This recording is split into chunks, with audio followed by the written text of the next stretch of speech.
Hello বন্ধুরা, তোমরা সকলে কেমন আছো? আশা করি সকলেই খুব ভালো আছো।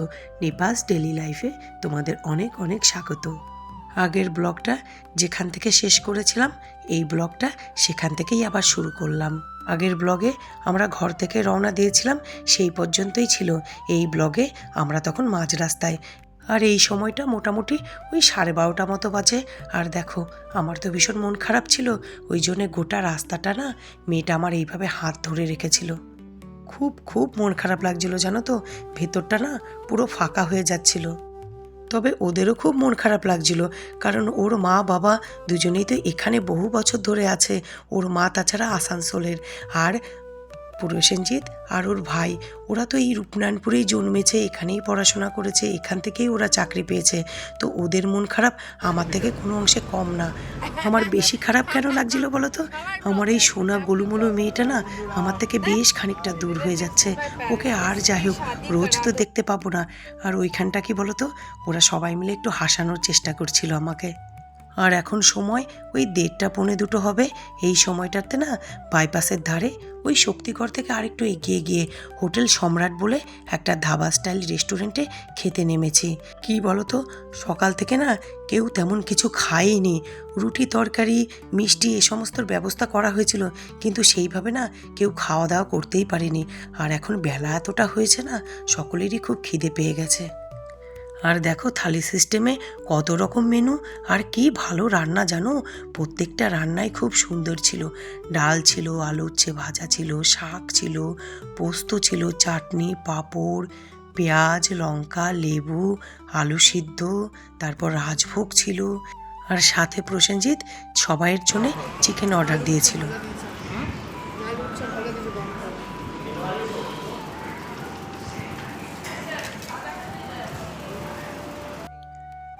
আমাদের খাওয়া দাওয়া পুরো কমপ্লিট।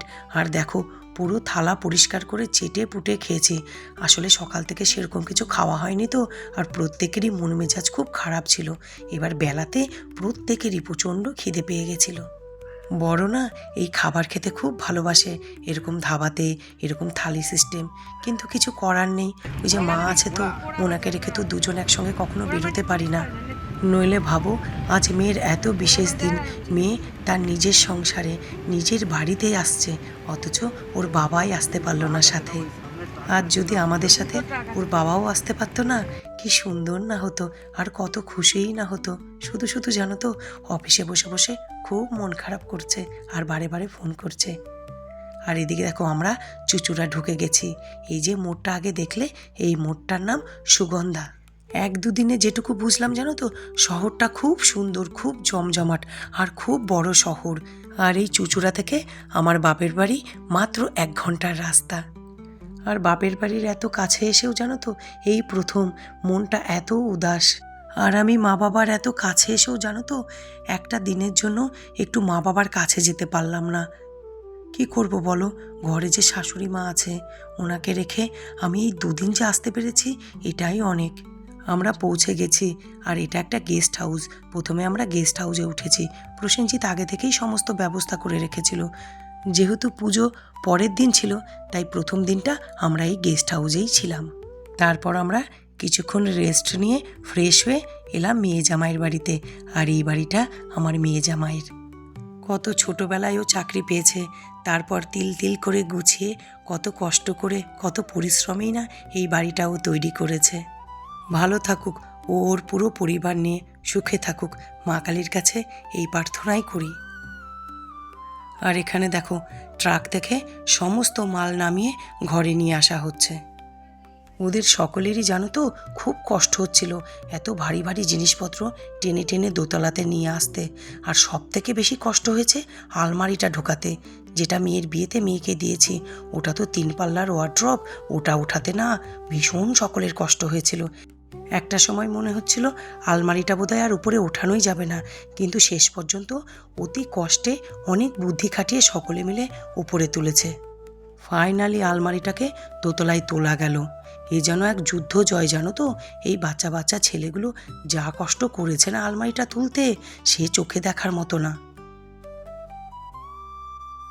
আর এটা পুজোর দিন মানে সোমবার সকাল 9:30 বাজে পুরোহিত মশাই এসেই পুজোর গোছানো শুরু করে দিয়েছে, আর আমি চান ধান করে ওনাকে হেল্প করছি। উনি যেমন যেমন বলছেন আমি তেমন তেমন ওনাকে গুছিয়ে দিচ্ছি। ঘরে তো আমি নানা রকম পুজো করি, কিন্তু একটা নতুন জায়গায় তো নতুন পুরোহিত মশাই, কীভাবে কি করব না করব ওনাকে আমি জিজ্ঞেস করে নিচ্ছিলাম। উনি যেমনভাবে বলছিলেন আমি তেমনিভাবে পুজোর গোছানো গুছিয়ে দিচ্ছিলাম। তবে পুরোহিত মশাইও না খুব ভালো মানুষ, কত কিছু নিজে থেকে নিয়ে এসে জোগাড় যন্ত্র করে নিয়েছেন। আবার বলছেন নতুন বাড়ি তো, সদ্য কালকে এসছে এরা, আমি জানি এদের কাছে সব কিছু থাকবে না, তাই ঘর থেকে সব কিছু নিয়ে এসছি। ওদিকে পুজোর সকল কিছু গোছানো কমপ্লিট হয়ে গেছে, এবারে গৃহপ্রবেশের নিয়ম হচ্ছে।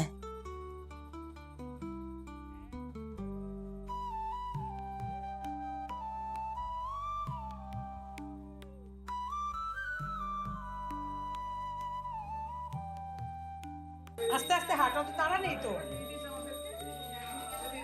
ধীরে ধীরে হাঁট।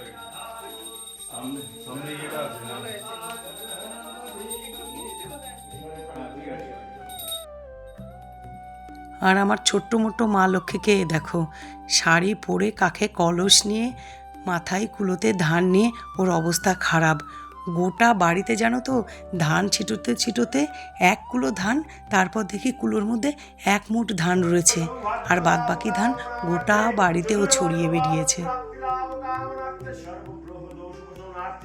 সর্বসুখ শান্তি কামনার্থে সর্বরোগ উপশমনার্থে শ্রী শ্রী সত্যনারায়ণ পূজা তৎসহগত শোভনাগতশো এদেবন্দ তদষ্ট মুক্তি বলে এদেবন্দ প্রমদষ্ট ঘোনো এদেবন্দ পুষ্পজাতিভ্যো নমো নমঃ। ওম স্বাহা ইদং ওম স্বাহা ইদং। পুজো শেষে যজ্ঞ চলছে, আর ওদিকে বর মেয়েকে ভিডিও কল করেছে। আসলে ওর না ওই দিনটা একদম ভাল লাগছিল না, কিন্তু কিচ্ছু করার ছিল না। কি করব, ঘরে যে মা আছে।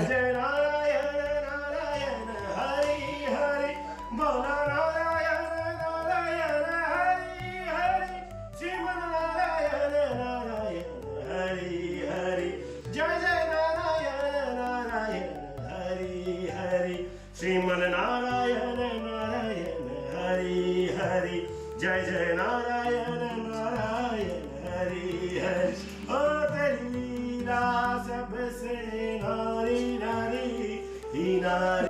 আর এই সময়টা সোমবার ওই রাত্রির 8টা-9টা হবে। আমি যতটা পারছিলাম মেয়েকে গুছিয়ে দিয়ে আসার চেষ্টা করছিলাম। আসলে আমার তো পরের দিনই ব্যাক করার কথা ছিল, সেই মতো আমি ব্যাক করেও গেছি। মঙ্গলবার মিথিলাতে আমি ফিরে এসেছি, তো আমি চেষ্টা করছিলাম যতটা পারা যায় মেয়েকে একটু গুছিয়ে দিয়ে আসার। আর এখন পরের দিন সকালবেলা মানে মঙ্গলবার সকালবেলা, আর দেখো তোমাদের একটা খুব সুন্দর জিনিস দেখায়। দেখো মেয়ের বাড়ির পেছনের ভিউটা কি সুন্দর না? একদম ওর বাড়ির জানো তো পাঁচিরের পরেই এত বড় একটা পুকুর, সামনের দিকটাও একটা বড় পুকুর আছে, তবে পিছনের দিকের পুকুরটা না এত বড়, কত মাছ জানো পুকুরটাতে, আবার পানকৌড়ি ঘুরে বেড়ায়।